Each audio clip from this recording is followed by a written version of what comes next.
Shalom. What do you think about being afraid? Nobody wants to be afraid. People spend a lot of money on therapy and all sorts of counseling to overcome their fears. And nobody wants to live their life in fear. People have natural anxiety. People are afraid of all sorts of things. But in general, when we speak about the concept of fear, it's considered to be something very negative, very undesirable. Nobody wants to be afraid. And it's also thought of as being kind of a weakness.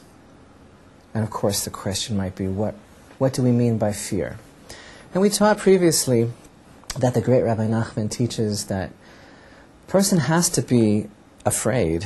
A person has to have a certain amount of fear. Because he teaches when a soul comes into the world, there is a decree that God makes that a person has to have a certain amount of the fear of heaven, the awe, the tremendous feeling of being overwhelmed and of being humbled before the greatness of God. And Rabbi Nachman teaches that if you aren't afraid of God, if you try to basically to cast that yoke of responsibility which goes with the fear off and be just for yourself and basically be in denial of your relationship with God, then God sees to it that instead of being afraid of Him, you'll be afraid of other things. In other words, what he's teaching is quite unique, and that is that you have to have, there's a quota, as it were, that's allocated to every soul of fear. And God's decree, which is quite merciful and compassionate, is that if you have the presence of mind and the maturity and the wisdom to realize who you really have to be afraid of in this world, what you have to be afraid of, and that's doing the right thing for God, then you won't be afraid of anything else.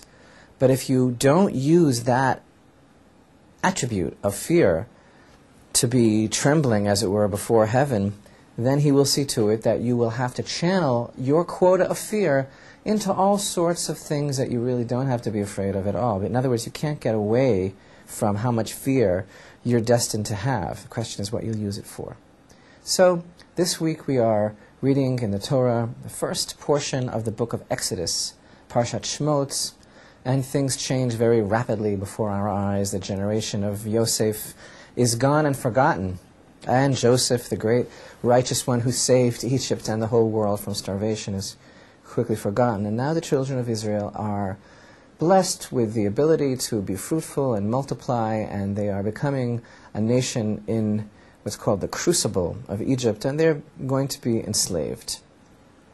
So we have very, very unusual sequence of verses in the beginning of Exodus, and we're reading about these Jewish midwives, and their job was to assist the women of Israel in the process of giving birth. So the king of Egypt, the Pharaoh, spoke to the Hebrew midwives, one of whom the name of was Shifra, and the other was named Puah, and he said, when you do the office of midwife to the Hebrew women, in other words, when you come to assist in their birth, you should look upon the birthstones. That's the whole stone that they're sitting on, a certain kind of seat. The women have this certain kind of natural position to give birth. It's called the birthstones. If it be a son, then you shall kill him. If it be a daughter, then she shall live. But the midwives feared God, and did not do as the king of Egypt commanded them, but saved the boys, saved them alive. So the king of Egypt called for the midwives and said to them, why have you done this thing that you've saved the boys? And the midwives said to Paro, because the Hebrew women are not like the Egyptian women, they're lively, and they're delivered before the midwives even come to them. So they came up with some kind of an excuse. It seemed to be saying that, well, the Hebrew women are such proficient birthers that by the time we come to help them, they've already delivered and they're out of there, so there is nothing we can do about it. But verse says that God dealt well with these midwives, and the people multiplied. And then we have this verse, it's chapter 1 of the book of Exodus, verse 21. And it's actually quite mysterious.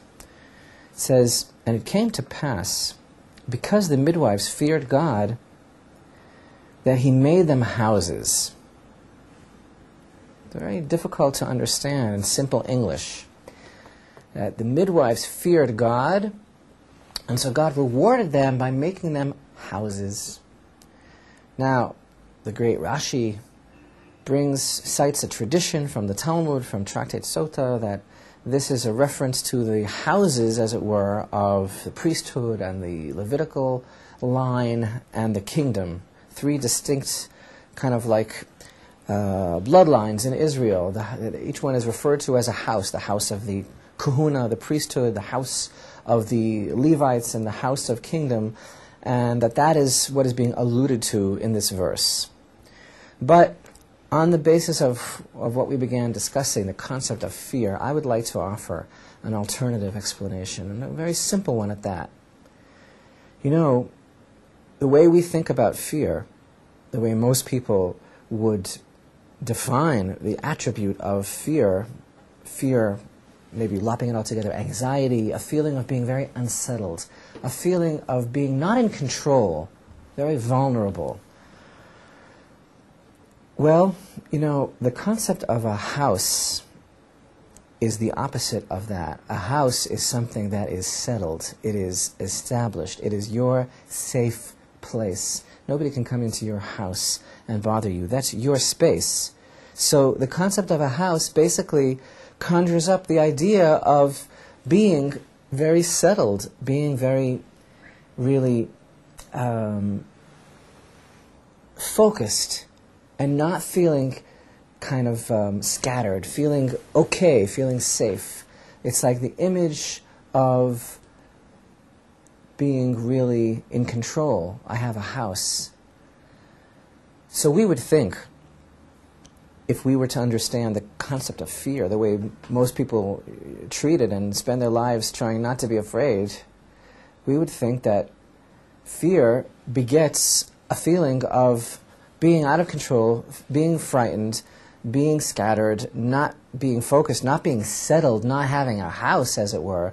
And yet this verse is telling us that because the midwives feared God, God made them houses. So, with all due respect to Rashi, we don't really have to take the verse and find this extra meaning that the houses refers to the line of the priesthood and the Levitical line and the kingdom.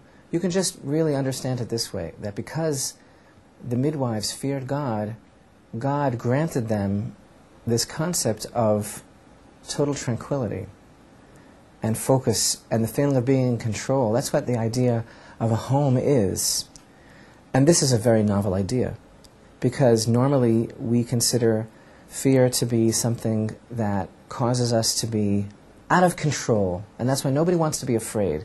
But the lesson of the Torah is that if we have the proper degree of true fear, awe, reverence, humility, trembling before God, we needn't worry about anything else, not the pharaohs of this world, and not his decrees or punishments. And the gift, the reward of the Hebrew midwives was that because they feared God, God dealt well with them and gave them houses. He gave them tranquility, he gave them presence of mind, he gave them not anxiety, which comes from fear, but the feeling of total peace, the feeling of being settled and sure that comes from true fear, channeled fear, proper fear of God.